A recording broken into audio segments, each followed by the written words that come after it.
Os nazistas riram de um palhaço, até descobrirem que ele resgatava crianças judias. Citiraman Max Jacob Intro. Os oficiais da Gestapo riam quando o viam passar pelas ruas de Drancy, com o nariz vermelho e os sapatos enormes.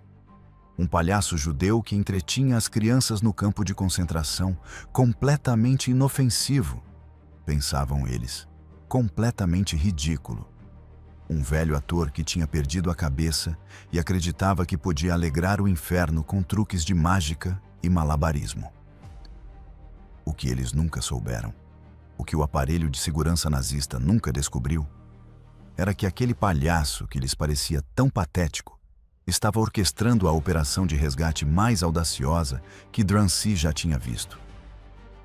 Que cada apresentação era reconhecimento de terreno, que cada truque de mágica distraía guardas enquanto crianças escapavam, que cada risada dos pequenos era um sinal codificado para a resistência do lado de fora. Max Jacob não era apenas um palhaço. Era um poeta reconhecido, pintor, cubista, amigo íntimo de Picasso, convertido ao catolicismo anos antes da guerra, protegido por conexões poderosas da cultura francesa. Ele poderia ter escapado, poderia ter usado sua influência para se salvar. Jean Cocteau implorou para que fugisse. Picasso ofereceu abrigo na Zona Livre.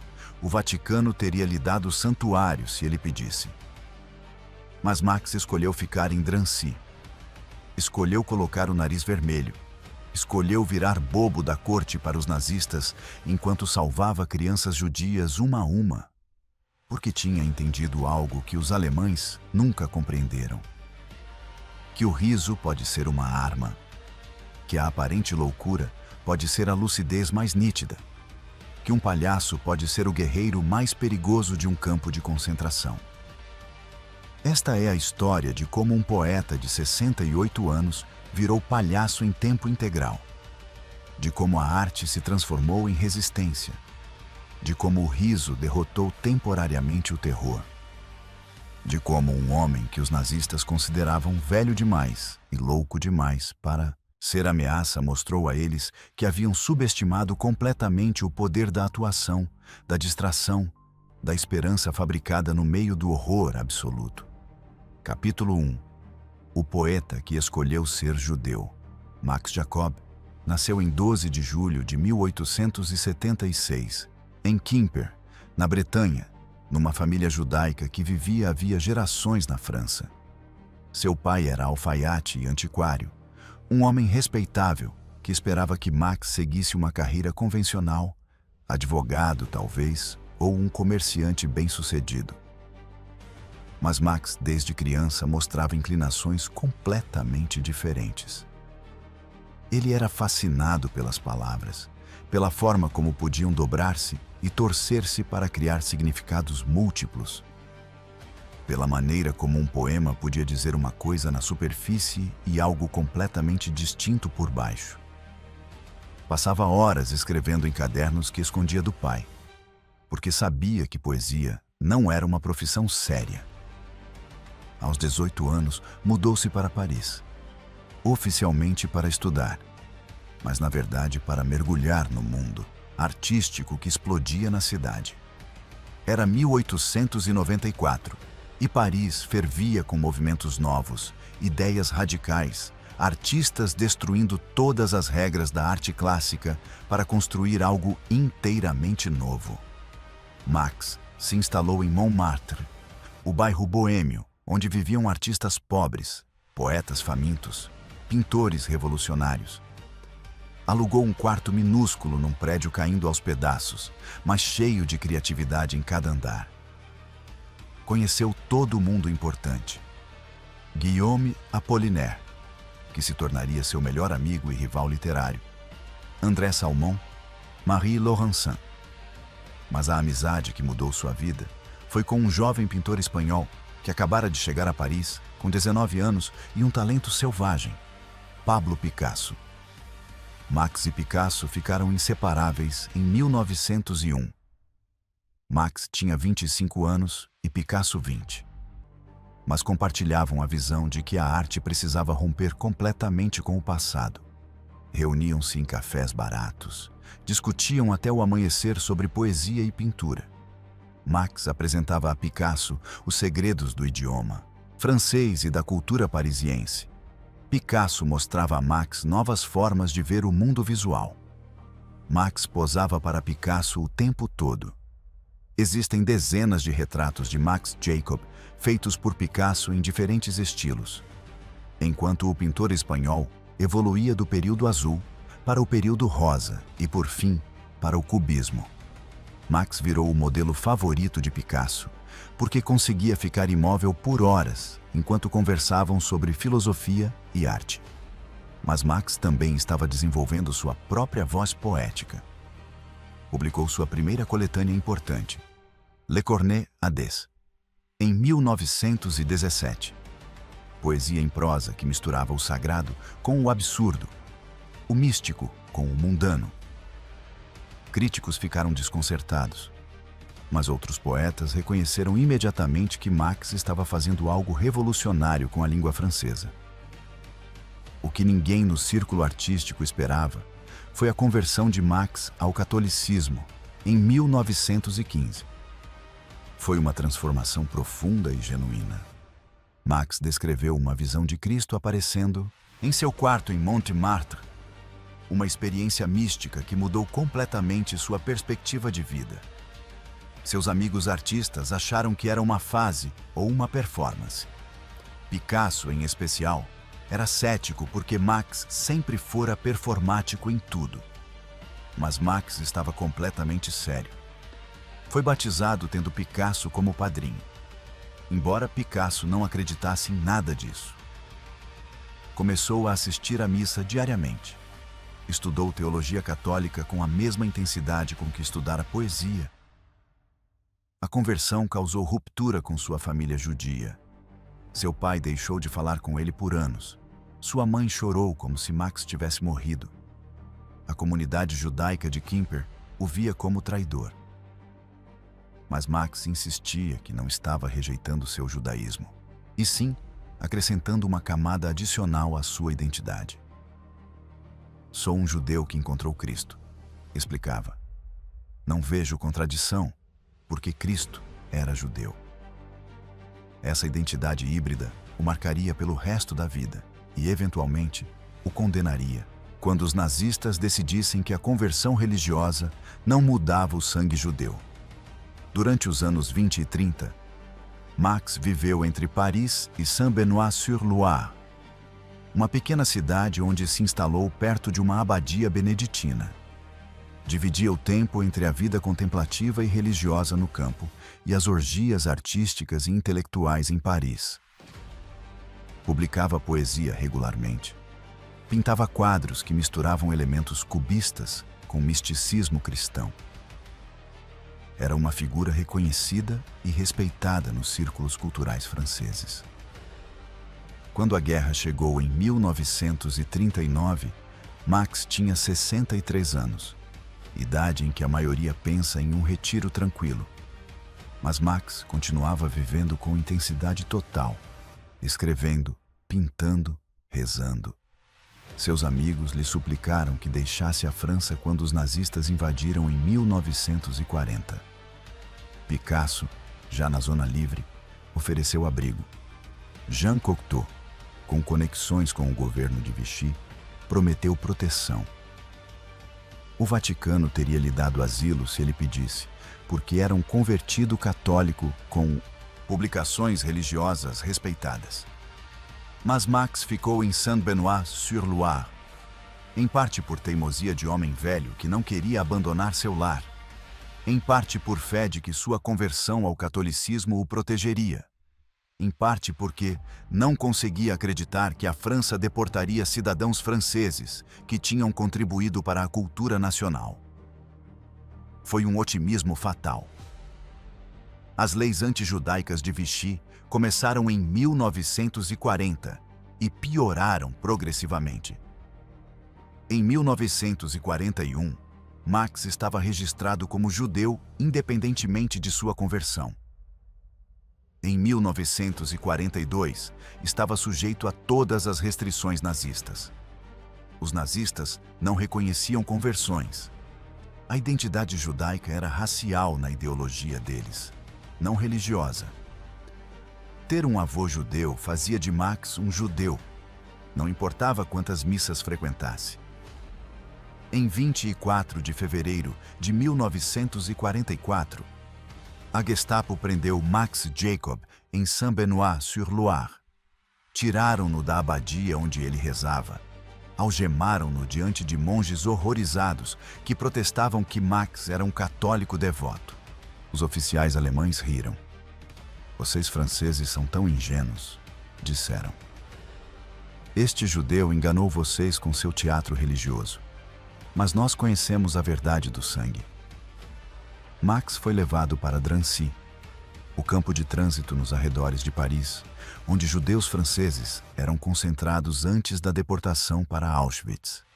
Drancy era o último passo antes dos trens de gado rumo ao leste. A maioria que entrava em Drancy nunca voltava. Era um purgatório onde famílias esperavam sua vez para o inferno. Max chegou a Drancy em 28 de fevereiro de 1944.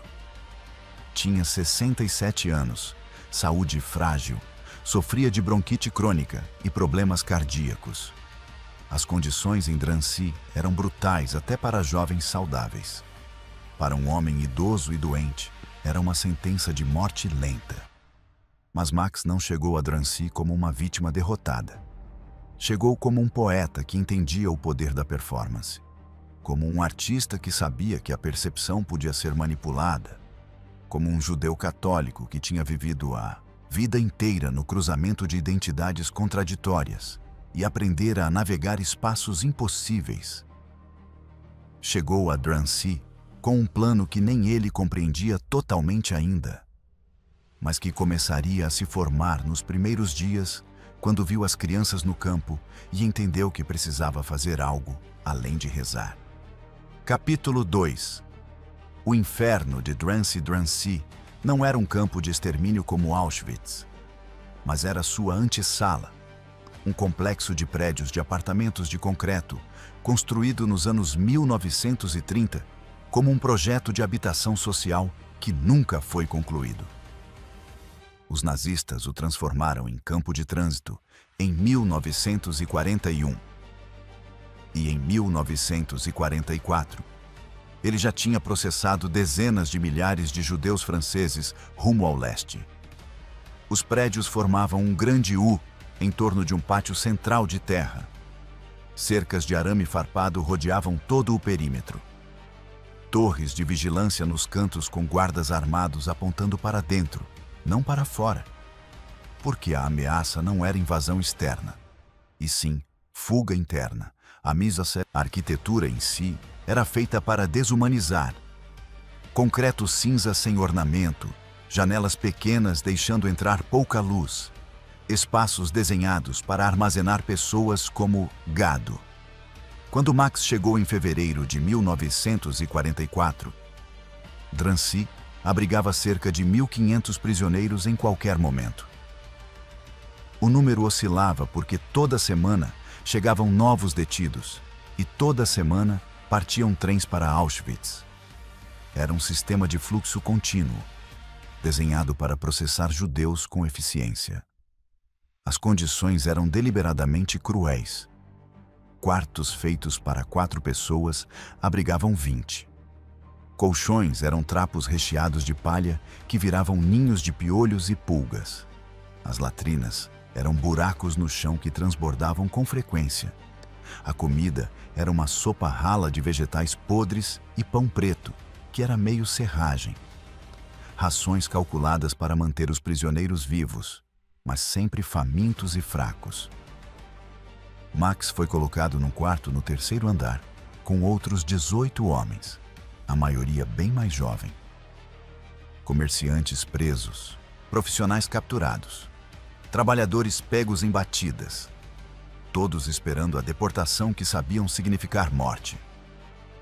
Embora ninguém falasse abertamente sobre o que realmente acontecia nos campos do leste. Nos primeiros dias, Max observou a rotina de Drancy com olhos de poeta e artista. Via como guardas franceses colaboracionistas tratavam prisioneiros com uma crueldade casual, como oficiais alemães faziam inspeções e selecionavam pessoas para os próximos comboios, como os prisioneiros se organizavam em hierarquias desesperadas, tentando conseguir trabalhos na cozinha ou na administração que davam porções extras ou atrasavam a deportação. Mas o que mais capturou a atenção de Max foram as crianças. Havia centenas delas em Drancy, algumas com suas famílias, mas muitas sozinhas, porque os pais já tinham sido deportados ou assassinados. Crianças de 5, 6, 7 anos, vagando pelo pátio central sem supervisão real, sujas, famintas, aterrorizadas, mas tentando manter alguma normalidade, inventando brincadeiras com pedras e gravetos. Eram as mais vulneráveis. Recebiam as mesmas rações de adultos, embora precisassem de mais para crescer, expostas a doenças sem atendimento médico adequado. Muitas tossiam sem parar e tinham olhos fundos de desnutrição. E o pior era o terror psicológico. Entendiam que algo horrível estava acontecendo, mesmo sem compreender o quê. Ouviam adultos chorando à noite. Viam listas de deportação lidas semanalmente. Aprendiam que cada trem que partia significava que nunca mais veriam aquelas pessoas. Max começou a passar tempo com as crianças quase imediatamente, em parte porque sua fé católica exigia servir aos mais vulneráveis, em parte porque, como poeta, entendia o poder da história e da imaginação para transportar pessoas para fora da realidade imediata, e em parte porque simplesmente não suportava ver crianças sofrendo sem fazer nada. No começo, ele só contava histórias. Sentava-se num canto do pátio e as crianças se juntavam ao redor, enquanto Max tecia contos fantásticos sobre reinos mágicos e animais falantes. Usava toda a sua habilidade poética para criar mundos alternativos onde crianças corajosas derrotavam monstros e encontravam tesouros. As crianças ouviam hipnotizadas, porque por meia hora podiam esquecer onde estavam. Mas Max percebeu rapidamente que contar histórias não era suficiente. Elas precisavam de mais do que um escape temporário. Precisavam de riso ativo, de participação que consumisse toda a sua atenção, de algo que as fizesse sentir que ainda eram crianças capazes de alegria, e não apenas vítimas esperando a morte. Foi então que Max decidiu virar palhaço. Ele não tinha traje, nem maquiagem, nem acessórios, mas tinha 67 anos de experiência como artista boêmio e entendia performance. Encontrou um pedaço de tecido vermelho e amarrou no nariz. Prendeu trapos nos sapatos para parecerem enormes. Praticou andar com passos exagerados e tropeços cômicos. Sua primeira apresentação como palhaço foi um desastre técnico, mas um sucesso emocional absoluto. Max entrou no pátio numa manhã caminhando de modo ridículo com seu nariz vermelho improvisado. Começou a fazer pantomima de perseguir borboletas invisíveis e cair sempre que quase as pegava. As crianças olharam confusas no começo, depois começaram a rir. Primeiro risadinhas tímidas, depois gargalhadas. Os guardas franceses observavam com desprezo. Alguns oficiais alemães que passavam riam com sarcasmo. Olhem o velho judeu louco que acha que é ator. Pensavam que Max tinha enlouquecido pelo estresse do campo. Era exatamente o que Max queria que pensassem, porque enquanto o julgassem inofensivo e patético, não prestariam atenção ao que ele realmente fazia. Max desenvolveu uma rotina completa nas semanas seguintes. Toda manhã, às 10 horas, fazia uma apresentação de 1 hora no pátio central. Malabares com pedras pintadas, truques improvisados com cartas de papelão roubado, esquetes físicos em que fingia ser uma estátua que ganhava vida ou um mímico preso numa caixa invisível. Tudo desenhado para capturar totalmente a atenção das crianças. As apresentações viraram um ritual que elas esperavam ansiosas, um ponto de luz na escuridão constante do campo. Mas Max não estava apenas entretendo. Estava construindo algo muito mais complexo, criando um sistema em que as crianças o viam como uma autoridade alternativa. Aprendiam a seguir suas instruções sem questionar.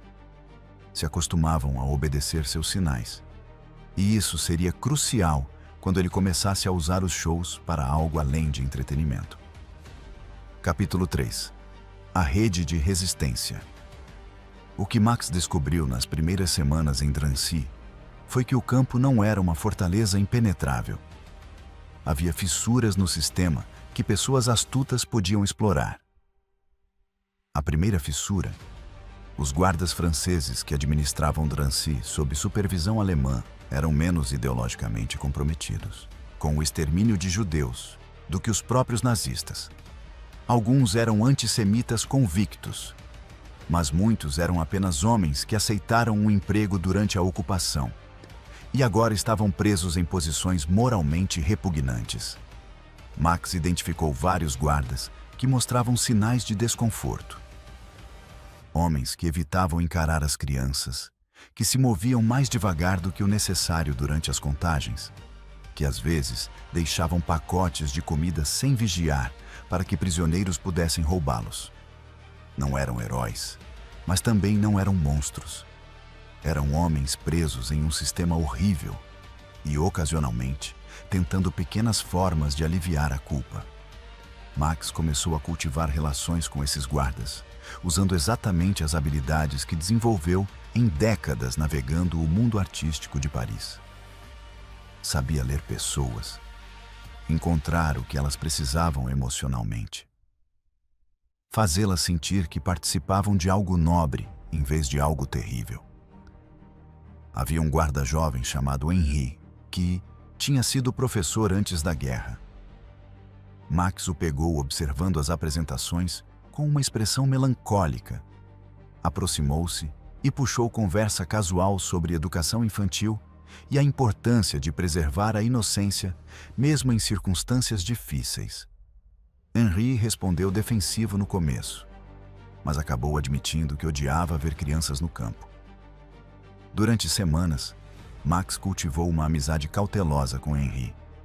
Nunca pediu nada diretamente. Apenas conversava sobre filosofia educacional e desenvolvimento infantil. Com o tempo, Henri passou a fazer pequenos favores. Trazia giz de cera roubado do escritório administrativo para que as crianças desenhassem. Às vezes, avisava Max quando oficiais alemães fariam inspeções surpresa para que ele escondesse crianças específicas doentes que poderiam ser selecionadas para deportação imediata. A segunda fissura.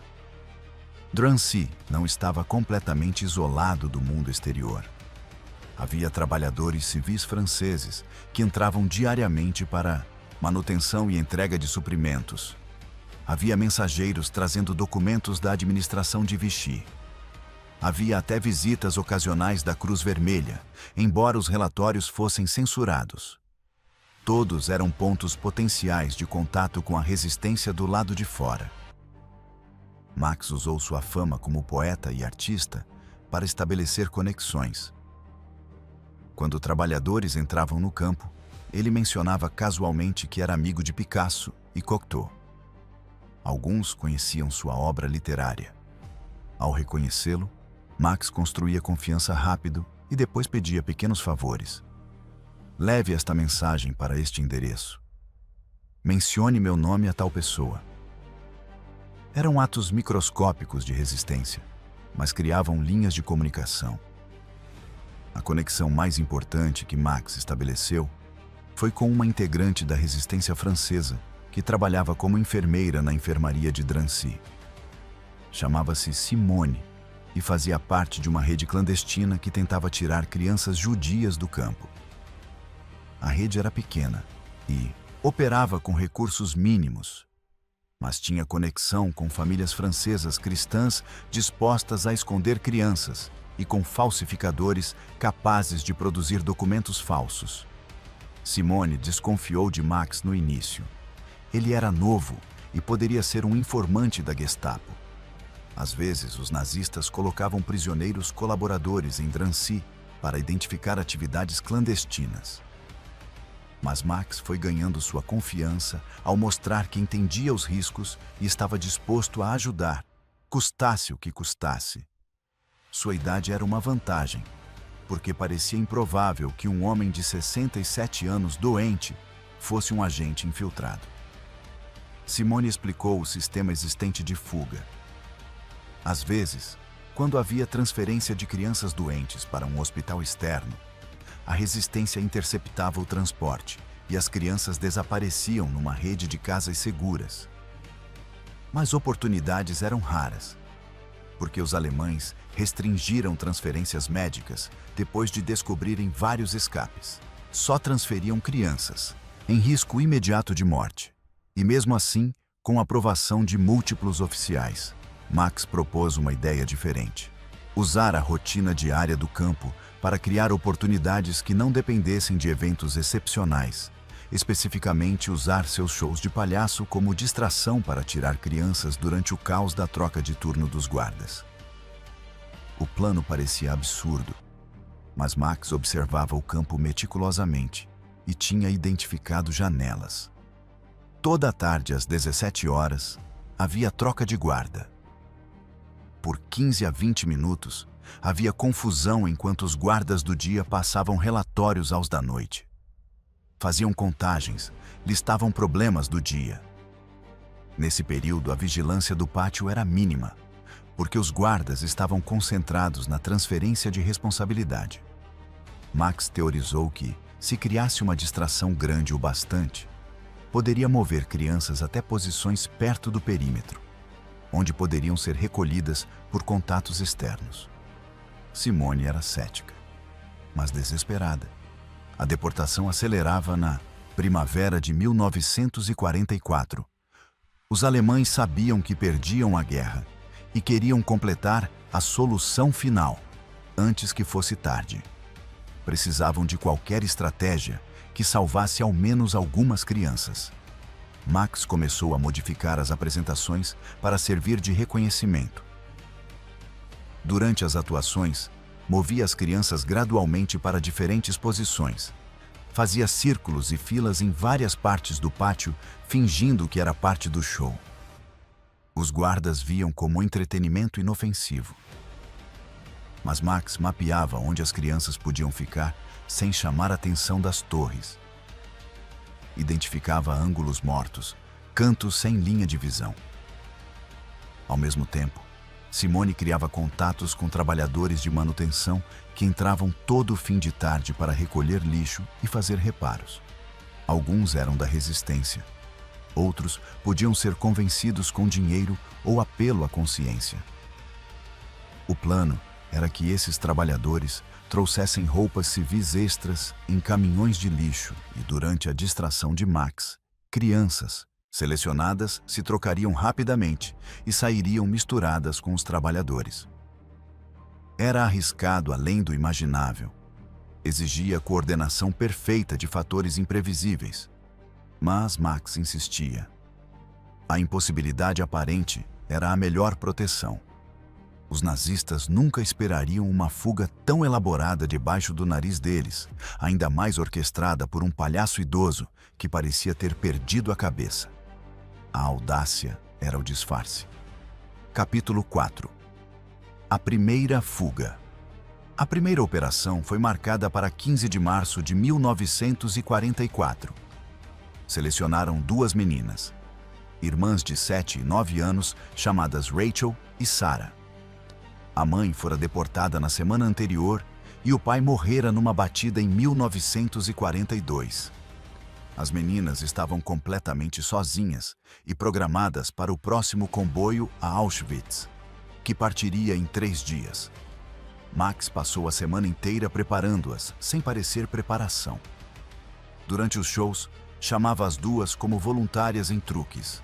Fazia-as praticar seguir instruções rápidas sem questionar, bater palmas quando ele estalava os dedos, correr para posições específicas quando ele apontava, tudo disfarçado como entretenimento. mas era treinamento para o momento crítico. No dia da fuga, Max estava apavorado como nunca tinha sentido. Em sua vida boêmia, enfrentara pobreza, rejeição crítica, conflitos pessoais, mas nunca teve a responsabilidade de vidas humanas dependendo diretamente de sua performance. Se falhasse, as meninas seriam punidas severamente, possivelmente executadas, e qualquer cúmplice seria torturado para revelar a rede inteira. Às 16h45, Max começou sua apresentação, anunciando um espetáculo especial e reunindo uma plateia maior que o normal, cerca de 60 crianças e alguns adultos. Começou com mágica simples, fazendo desaparecer pedrinhas e tirando-as de trás da orelha das crianças. Risos e aplausos encheram o pátio. Simone estava posicionada perto da enfermaria com um pacote de roupas civis escondido. Henri, o guarda simpático, estava no turno de saída e concordar em estar distraído no momento crucial. O caminhão dos trabalhadores de manutenção entrou às 16h50 como previsto. Às 17h em ponto, começou a troca de guarda. Max aumentou a intensidade, fez um número em que fingia ser uma estátua que ganhava vida e caía o tempo todo. As crianças gritavam de rir. Todos os olhos no pátio estavam no palhaço. Às 17h07, Max fez o sinal combinado. Estalou os dedos 2 vezes e apontou para um canto específico. Rachel e Sarah correram para lá como se fosse parte do ato. As outras crianças aplaudiram achando que era brincadeira. Na verdade, era um ângulo morto da Torre Norte. Simone saiu da enfermaria com o pacote, caminhou casualmente até as meninas e, em 15 segundos, as envolveu com roupas civis por cima do uniforme do campo. Agora, pareciam filhas de trabalhadores, não prisioneiras. Simone segurou as mãos delas e caminhou rumo ao caminhão do lixo. Max elevou a performance a um nível quase maníaco. Correu em círculos, perseguindo uma borboleta imaginária, caindo dramaticamente. As crianças estavam histéricas. Até alguns guardas se pararam para olhar. Simone chegou ao caminhão, onde um trabalhador chamado Pierre carregava barris. Pierre abriu um compartimento oculto na parte traseira. Simone ergueu as meninas e as colocou lá dentro. Tudo levou menos de 30 segundos. Fechou o compartimento e voltou para a enfermaria com expressão neutra. Às 17h15, o caminhão saiu pela porta principal. Um guarda alemão checou documentos de Pierre e olhou superficialmente a traseira. Viu barris e ferramentas. Nada suspeito. Fez sinal para seguir. O caminhão passou a última barreira e saiu pelas ruas. Max continuou por mais 10 minutos. Então, desmaiou de exaustão como parte do show. As crianças cercaram-no preocupadas.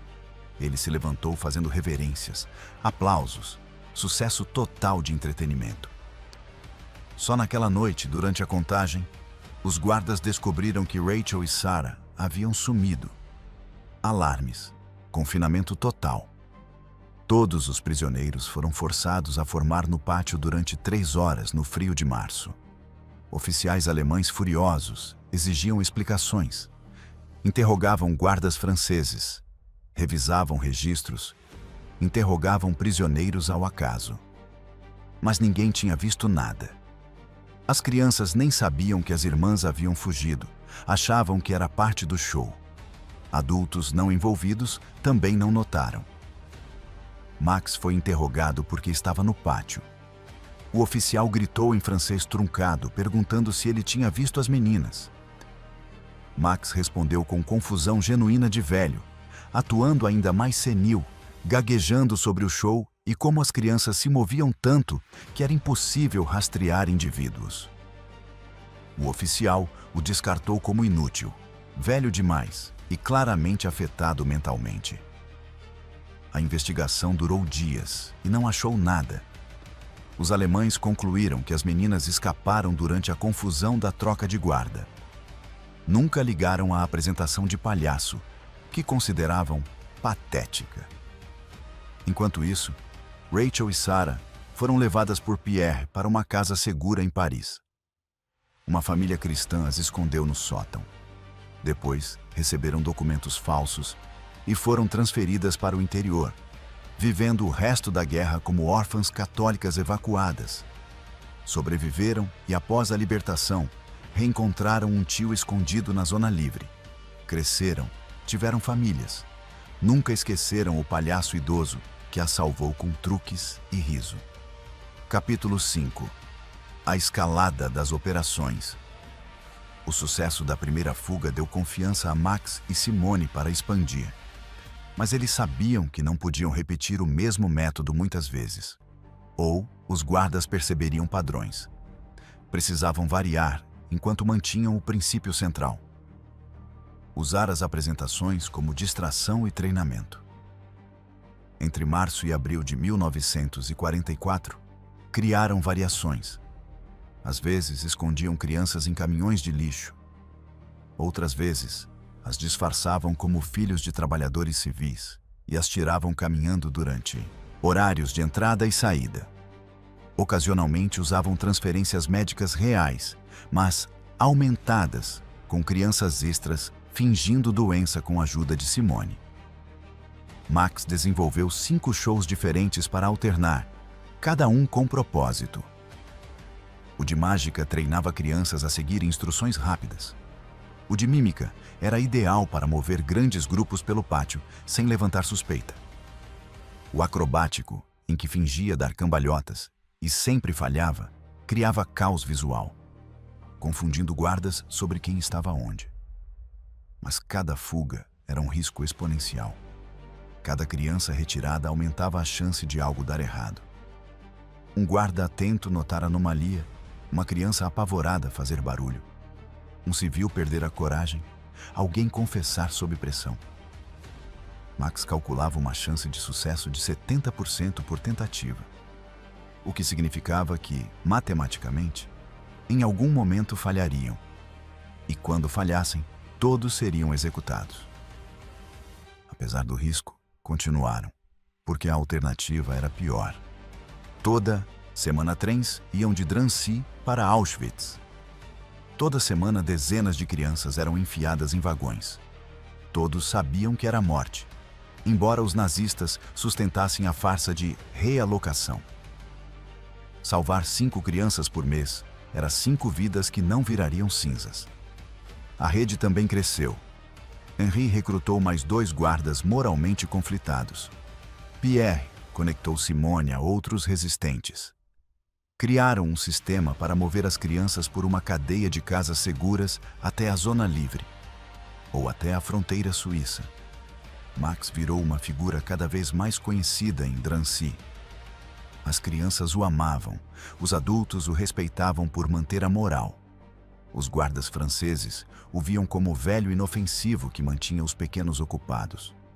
Os alemães riam do judeu senil, achando que não era ameaça. Essa percepção era exatamente o que o mantinha vivo. Mas sua saúde piorava rapidamente. Tinha 68 anos em abril. Comida insuficiente agravava a bronquite, dormia em palha infestada. O estresse de coordenar fugas e manter o teatro o esgotava. Simone implorava para que descansasse, para que deixasse outros assumirem. Mas Max insistia. Só funcionava se fosse ele. As crianças confiavam nele. Os guardas já o tinham catalogado como inofensivo. Trocar o artista levantaria suspeita. E além disso, ele sabia que provavelmente não sobreviveria de qualquer modo. A pergunta era se morreria sem fazer nada, ou se morreria salvando o máximo possível. No fim de abril, a rede já tinha tirado cerca de 15 crianças de Drancy, pouco diante das centenas deportadas, mas cada vida era um universo. Max mantinha os nomes na mente: Rachel, Sarah, David, Esther, Michelle, Marie. Cada nome era uma vitória contra a máquina de morte. Ele também sabia que o tempo estava acabando. Havia rumores sobre avanços aliados, sobre a guerra indo mal para a Alemanha, sobre a possível libertação. Mas podia demorar meses, e os nazistas aceleravam exatamente porque estavam perdendo. Era uma corrida, entre a libertação e a deportação final. Max apostava cada dia de vida que poderia salvar mais algumas crianças, antes de uma de 3 coisas acontecer: os nazistas descobrirem e o executarem, sua saúde colapsar, ou seu nome sair numa lista de deportação para Auschwitz. Qualquer fim parecia inevitável, e ainda assim havia crianças para salvar. Então ele continuava colocando o seu nariz vermelho, tarde após tarde. Capítulo 6. O colapso e o sacrifício final. Em 2 de março de 1944, menos de uma semana depois de chegar a Drancy, a saúde de Max se deteriorou de forma catastrófica. A bronquite virou pneumonia sob as condições brutais. Ele teve febre alta e tosse com sangue. Simone o examinou e concluiu: precisava de hospitalização urgente ou morreria em dias. Os protocolos exigiam que ela reportasse casos graves aos oficiais alemães, que decidiriam se o prisioneiro merecia transferência para um hospital externo. Mas transferências tinham se tornado raríssimas porque os nazistas descobriram que a resistência as usava para fugas. A maioria dos doentes graves era deixada para morrer ou acelerada para deportação. Simone encarou um dilema impossível. Se reportasse e os alemães aprovassem a transferência, Max poderia sobreviver, mas a operação perderia seu componente central. Sem ele, as apresentações, a distração, sumiriam. Se não reportasse, ele morreria em dias e o resultado seria o mesmo, só que mais rápido. Max decidiu por ela. Quando Simone explicou, ele insistiu que não reportasse. Temos uma operação marcada para depois de amanhã, disse entre ataques de tosse. 3 crianças serão deportadas na sexta. Se eu cancelar e for ao hospital, essas 3 morrem. Não posso. Simone protestou que ele morreria sem tratamento. Max estava sereno. Tenho 68 anos e vivi uma vida extraordinária. Essas crianças têm 6, 7, 8. Não viveram nada. A matemática é simples. Nos 2 dias seguintes, Max se forçou a continuar, apesar da febre que o fazia delirar. Recusou-se a ficar na cama. Tomava ervas que Simone lhe dava para suprimir a tosse durante o show. Enrolava-se em camadas de roupas para conter os calafrios. A operação marcada para 4 de março seria a mais ambiciosa. 3 crianças sairiam simultaneamente, usando 2 caminhões e uma rota mais complexa que incluía transferência via sistema de esgotos de Paris. No dia, Max mal conseguia ficar em pé. A temperatura estava tão alta que ele alucinava. Via figuras inexistentes, ouvia conversas que não aconteciam. Mas às 16h45, caminhou até o pátio com o nariz vermelho e os sapatos enormes. As crianças vibraram. Algumas perceberam que ele estava mais lento. Mas os menores não distinguiam performance de doença. Às 17h começou a troca de guardas. Max fez o sinal para 3 crianças, 2 irmãos de 6 e 8 e uma menina de 7, irem para posições combinadas. Simone e 2 resistentes estavam prontos. Max tentou aumentar a intensidade apesar da dor. Correu em círculos perseguindo um objeto imaginário. As crianças aplaudiam. E então ele colapsou de verdade, não como parte do ato, mas porque seu corpo finalmente cedeu. Caiu no meio do pátio e não se levantou. As crianças acharam que era brincadeira e esperaram a reverência final. Mas ele ficou imóvel. Simone correu gritando por um médico. Os guardas se moveram. O pátio inteiro virou uma confusão. E nessa confusão absoluta, com todos focados no palhaço caído, os resistentes executaram a fuga com perfeição. As 3 crianças foram vestidas rapidamente e tiradas em caminhões de lixo que saíram sem inspeção séria, porque os guardas estavam distraídos com a emergência médica. Max foi levado à enfermaria. Simone fez tudo o que podia com recursos mínimos, mas a pneumonia estava avançada demais.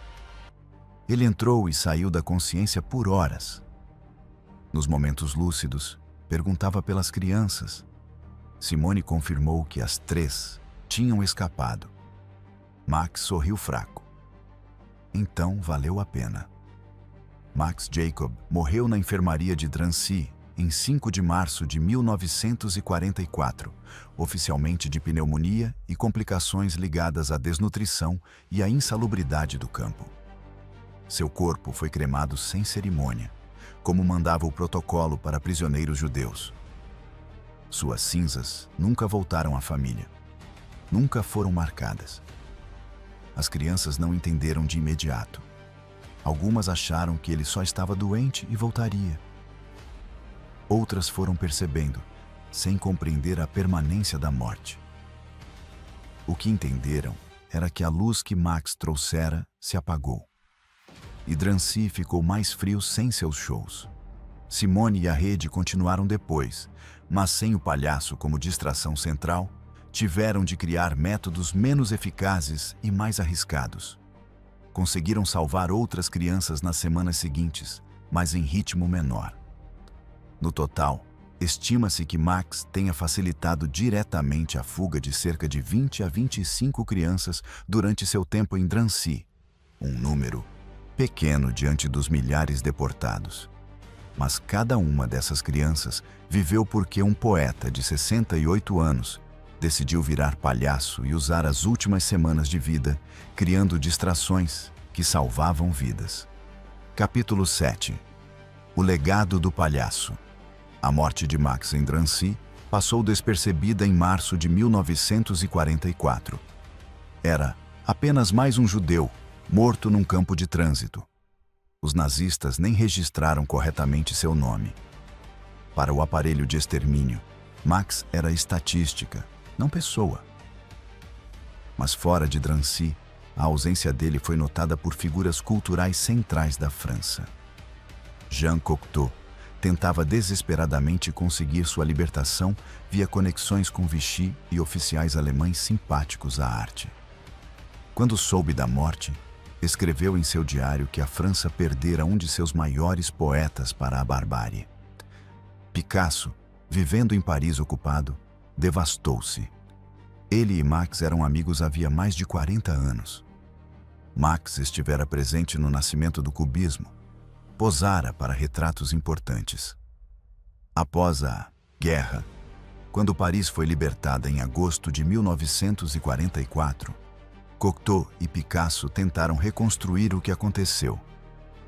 Mas os registros de Drancy eram caóticos e destruídos.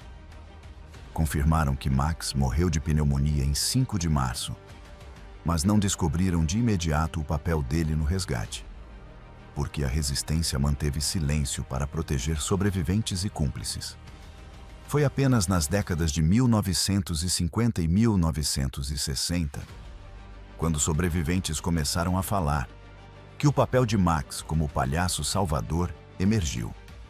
Adultos que foram crianças em Drancy lembravam dos shows com nostalgia e dor. Mencionavam crianças que desapareciam durante as apresentações, mas na época não tinham ligado os pontos. Rachel e Sarah, as primeiras irmãs salvas, cresceram sem saber quem orquestrou. Sabiam apenas que a resistência as tirou do campo. Foi em 1967 que Rachel, já com 30 anos e filhos, participou de uma reunião de sobreviventes e ouviu alguém descrever o palhaço idoso. A descrição ativou uma memória profunda e ela passou a investigar. Com a ajuda de historiadores e outros sobreviventes, Rachel reconstruiu a história. O palhaço era Max Jacob, o poeta e artista. Os shows eram operações, Seu escape fora o primeiro de uma série. Rachel dedicou décadas a documentar. Entrevistou Simone, encontrou Henri, localizou outros sobreviventes, reuniu evidências de cerca de 20 a 25 crianças salvas. A história tornou-se pública nos anos 80.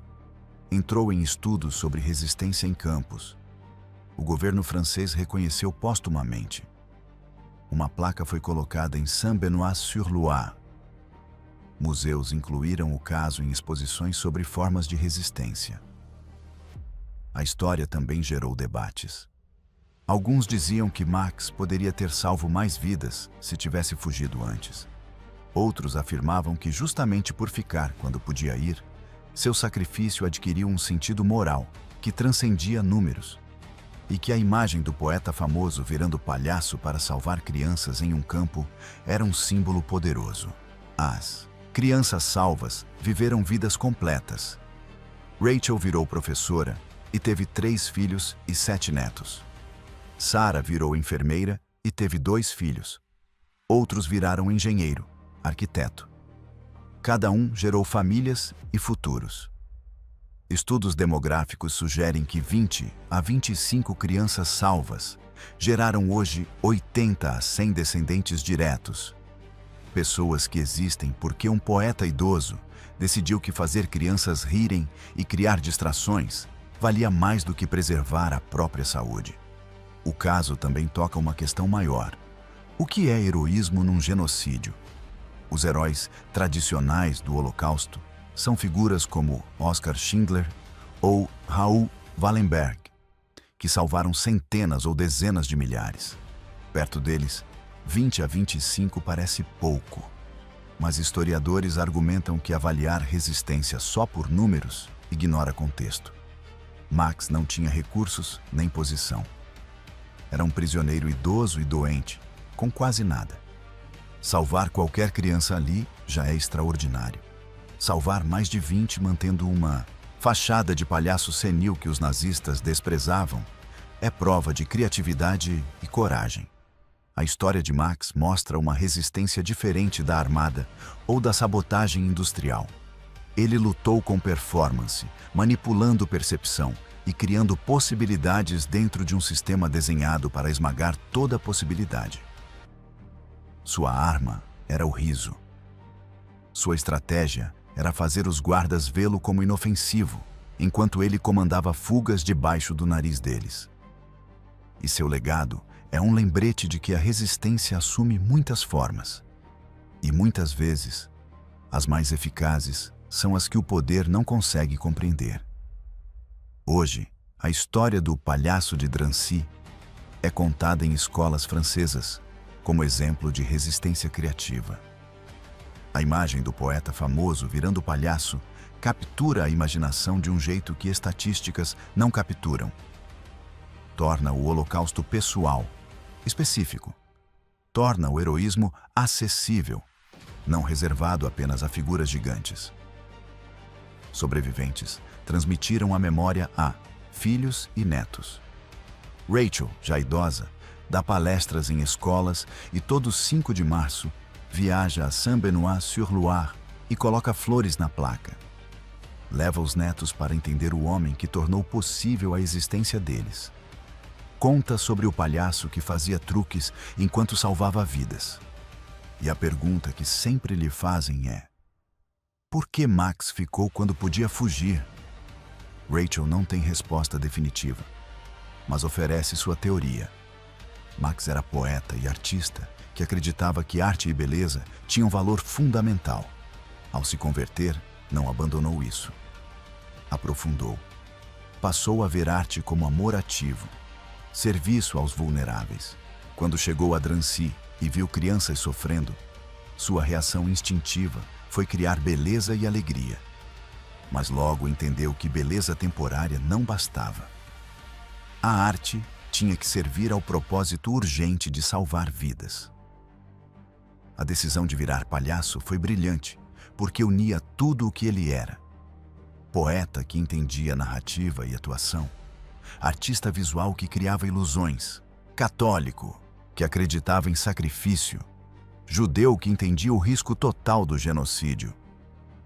Homem velho que tinha pouco a perder, além de semanas que o campo consumiria de qualquer maneira. Max transformou suas últimas semanas em uma obra-prima de performance que deixou de ser entretenimento e virou resistência. Cada show era, ao mesmo tempo, ato de amor, ato de desafio e ato de guerra assimétrica, onde as armas eram distração e percepção manipulada, não explosivos e rifles. O fato de que os nazistas nunca descobriram que ele morreu visto como um velho louco inofensivo faz parte da genialidade. Ele não buscava glória, buscava resultados.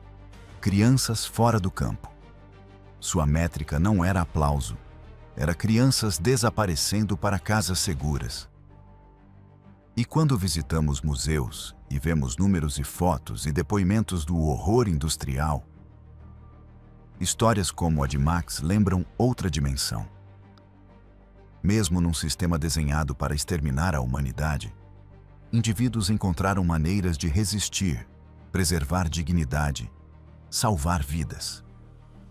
Os nazistas riam do palhaço porque sua ideologia de força não conseguia imaginar que fraqueza aparente fosse força, que loucura aparente fosse estratégia, que entretenimento fosse arma. E quando oficiais passavam e viam um judeu velho com nariz vermelho tropeçando, sentiam sua superioridade confirmada. Até que era tarde demais para perceber que estavam sendo derrotados por ele. A imagem final de Max é a de um poeta de 68 anos morrendo de pneumonia na enfermaria de um campo. Corpo destruído por privação. Mas sorrindo quando lhe confirmam que as 3 últimas crianças escaparam. Esse sorriso contém seu legado inteiro. A vida dedicada à arte culminando em resistência prática que salvou vidas. Palavras e performance, aperfeiçoadas por décadas, servindo ao propósito mais alto. Max Jacob, o palhaço de Drancy, ensina que a resistência nem sempre se parece com o que esperamos. Que o heroísmo pode vir na forma de um velho com nariz vermelho fazendo truques de mágica, que o riso pode ser desafio, que salvar 20 vidas quando o mundo está queimando é vitória absoluta. Os nazistas riram do palhaço até ser tarde demais para entender que tinham sido derrotados por ele. E essa é a vingança mais doce e o legado mais poderoso.